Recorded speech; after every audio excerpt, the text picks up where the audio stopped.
This was the Sewol Ferry, a quiet white and blue ship that carried families, tourists, and students across the cold waters of the Yellow Sea.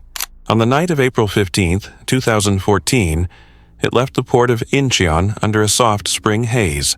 Hundreds of teenagers stood on its decks, laughing, taking photos, calling home about their first big trip together.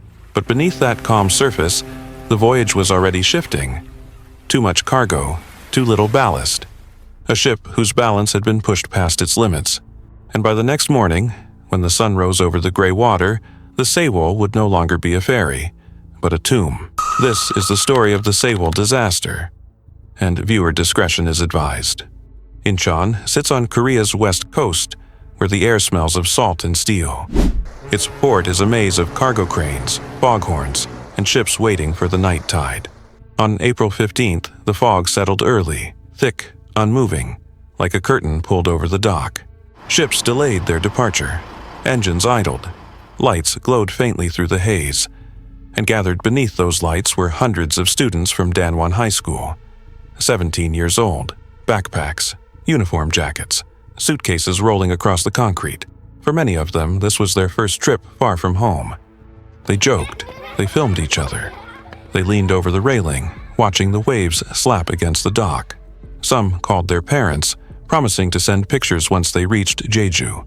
But then, a decision was made. Because of the fog, their original ship could not leave. And so, the students were quietly redirected to another vessel, the Sewol. To them, it looked just like any other ferry. White paint, blue stripe, cabins lit in soft yellow. Nothing unusual, nothing alarming. They carried their bags aboard, one after another, walking through narrow hallways lined with carpet worn from years of use. Most were given rooms on the 4th floor, a wide dormitory space filled with bunks, blankets, and low chatter. Some students unpacked snacks. Some climbed into their beds and whispered about plans for the next day. Some pressed their faces to the windows, trying to see through the fog. None of them knew that this would be the last night they would ever spend together. Morning broke quietly over the Yellow Sea. Pale light, calm water, nothing unusual. Inside the Sewol, the hallways were still half asleep. Students brushed their teeth. Some put on makeup, others stayed in their bunks, drifting between dreams and the soft hum of the engines. Then, at 8:48, the piece snapped. A sudden jolt, violent, sharp. The kind that makes your stomach jump before your mind understands what happened. The ship lurched to the left. Suitcases slid across the floor. Water bottles fell. Students grabbed the edges of their bunks, confused and laughing nervously. At first, but the tilt didn't stop. A deep mechanical groan echoed through the hole as the entire ferry leaned farther and farther to one side. Down in the cargo hold, containers slammed into each other like dominoes. Some broke loose and crashed into the sea, sending white spray up the windows. On the 4th floor, the angle grew worse. Students tried to stand but ended up pressed against the walls, their feet slipping on the smooth linoleum.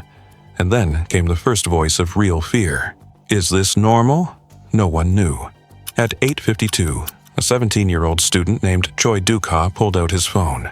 His voice trembled as he called the emergency line. The ship is tilting. Please, send help. His call was the first official alarm. Not from the captain, not from the crew, but from a teenager trapped on a ship that was already beginning to fall. Above them, the sky stayed quiet. The water stayed calm. But inside the Sewol, the disaster had already begun. As the Sewol leaned, confusion turned into waiting. Waiting for instructions. Waiting for someone to say what was happening. But the instructions that came were the wrong ones. A voice crackled over the ship's speakers. Calm, flat, almost routine. Everyone, please stay where you are. Do not move.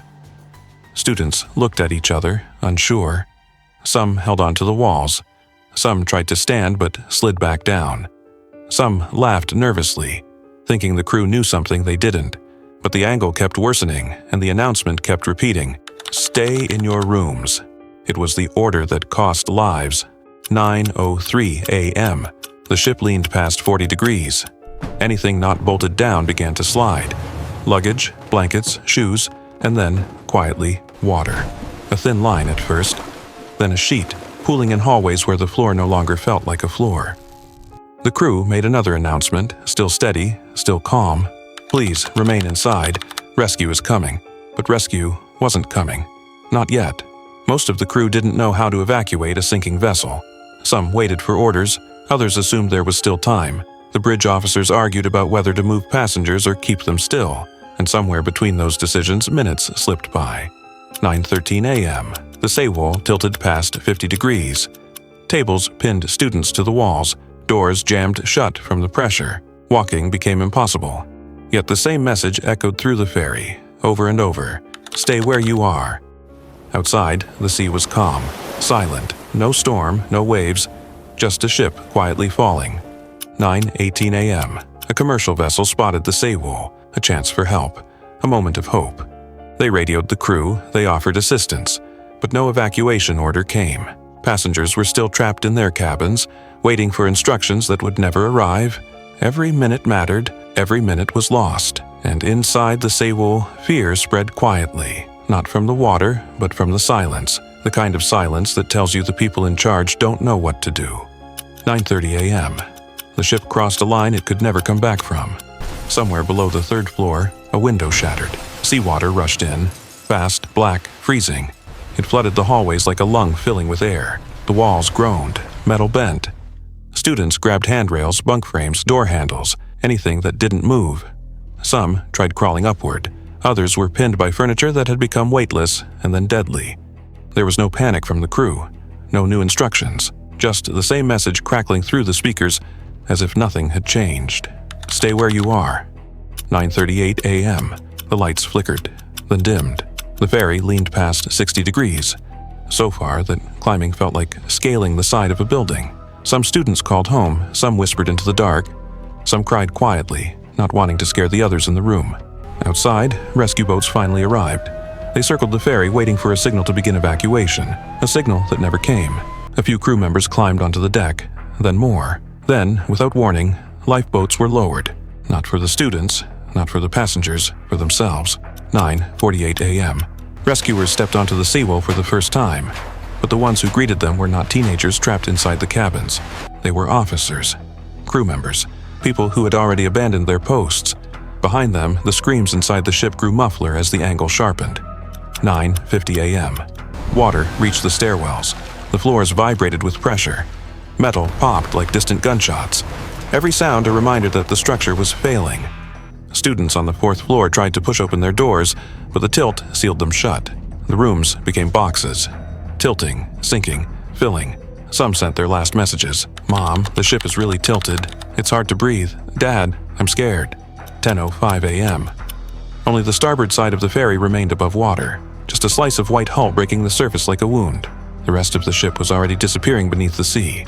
Helicopters hovered overhead, their blades chopping the air, lifting only those who made it onto the deck, a deck the students had never been allowed to reach. 10:17 a.m. The Sewol rolled past 90 degrees, slow, inevitable, final. The ship that left Incheon the night before was gone. All that remained were bubbles, debris, and the echoes of voices that never reached the open air. The Sewol had become a grave. When the Sewol finally rolled, the sea should have exploded with action. Boats rushing in, divers dropping into the water, ladders thrown over the sides. But none of that happened. Instead, something worse. Something no one aboard the ferry could have imagined. Silence. 10:20 a.m. The sea fills with boats. More than 20 civilian fishing boats gathered around the Sewol. They hovered there, engines humming, waiting for a command that never came. A Coast Guard helicopter circled above, not close enough to help, but close enough for the kids inside the ship to hear the blades and believe rescue had arrived. It hadn't. No diver entered the water, no one broke a cabin window, no one forced open a jammed door, no one went in. On one boat, a man begins to cry. A father, who had raced to the port after receiving a text from his child, stood on the pier watching the distant outline of the sinking ferry. He called again, and again, and again, but the line was already dead. Mothers knelt on the concrete, hands clasped, begging the sea to give their children back. Some screamed, some fainted. All the while, Korean TV repeated a headline, "All students rescued," a statement that would remain on air for almost an hour before anyone corrected it. Back at sea, the Coast Guard's first rubber boat reached the Sewol's hull. They pulled 8 people aboard, 8 crew members, including the captain who was wearing a sweater, shorts, and no shoes. He stepped into the rescue boat without looking back. Inside the Sewol, 300 teenagers were still waiting like they had been told, sitting still, staying quiet, trusting adults who were already gone. As minutes pass, the truth emerges. Nearby, civilian boats, small, old, barely equipped, were the first to break the paralysis. A fishing vessel captain named Park Seung-gi ignored Coast Guard orders and drove straight toward the capsized ferry. He climbed onto the exposed hull, banged on the metal, and shouted into the cracks. He saved 28 people. Just one man, one boat, doing what an entire national rescue system failed to do. His actions sparked others. Fishermen from all directions rushed toward the sinking ship, throwing rings, ropes, anything they had.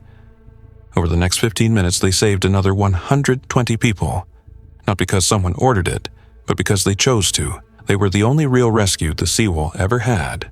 Meanwhile, underneath the surface, the fourth floor, the students' floor, no diver entered, no window was broken, no human hand pulled at a door, and by the time the government moved, there were almost no lives left to save. The Sewol Ferry did not sink because of fate or bad weather. It sank because every part of its operation had been pushed past the point of safety. Long before it left the port, the disaster was already locked in place. On the morning of April 16th, the Sewol carried more than 2,100 tons of cargo. That included 182 cars, several trucks, steel beams, and large water tanks. But the ship's legal limit was less than half of that. In other words, the Sewol was overloaded by more than twice what it was designed to handle. It was heavy, unstable, and top-loaded in a way that made even the smallest movement dangerous. To make room for this excessive cargo, the crew pumped out a massive amount of ballast water, the heavy seawater stored at the bottom of the ship that keeps it balanced. The regulations required roughly 1,700 tons of ballast for safe sailing. The Sewol departed with only 760. Over half of its weight at the bottom was gone. This made the ferry extremely top-heavy, like a suitcase filled with bricks but missing its base. One sharp movement was all it needed to lose stability. The ship itself had also been illegally modified. When it operated in Japan, the Sewol had been a stable vessel for almost 2 decades. But after being purchased by a Korean company, 3 extra decks were added to increase passenger capacity and profit. These modifications raised the ship's center of gravity by 51 centimeters.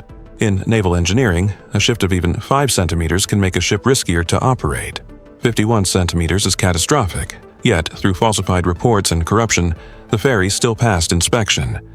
All of these decisions, overloading, draining ballast, and dangerous structural changes, created a vessel that was inherently unstable. It only needed one wrong move.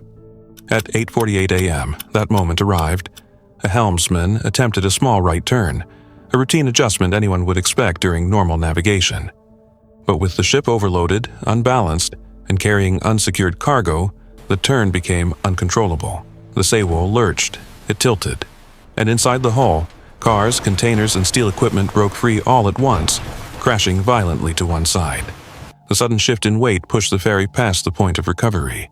From that moment forward, the Sewol was no longer able to stand upright. Its fate was sealed, and everyone trapped inside was placed into a disaster they never had a chance to escape. The Sewol did not only sink because of physical failure, it sank because no one acted. Inside the ship, the announcement kept repeating, "Stay where you are." Most students obeyed, believing rescue was coming. But when the Coast Guard arrived, they did not enter the ship, break windows, or guide evacuations. The first people they rescued were the captain and crew, not the students. At the same time, national news falsely reported that all students were saved. Parents believed it. In reality, their children were still trapped inside the sinking ferry. The president vanished from all official communication for 7 hours. No decisive rescue order was given. Real rescue came only from local fishermen, who ignored official commands and saved more than 100 people. They acted. The system did not. After the ferry disappeared underwater, chaos continued. Government agencies gave conflicting information. Parents waited for days in confusion and fear. Underwater recovery was slow and poorly coordinated. Civilian divers who wanted to help were often turned away. The disaster exposed corruption in safety inspections, failures in emergency response, and a lack of leadership. Across the country, anger grew as people realized this tragedy could have been prevented. Investigations confirmed the chain of negligence: overloaded cargo, illegal ship modifications, falsified documents, and a captain who abandoned his passengers. The captain was sentenced to life in prison. Several crew members, Coast Guard officials, and company executives were also punished. Years later, the Sewol Ferry was raised from the sea. More remains were recovered, bringing closure to some families, but not all. The Sewol tragedy remains a symbol of preventable loss, a disaster made by human decisions, not fate.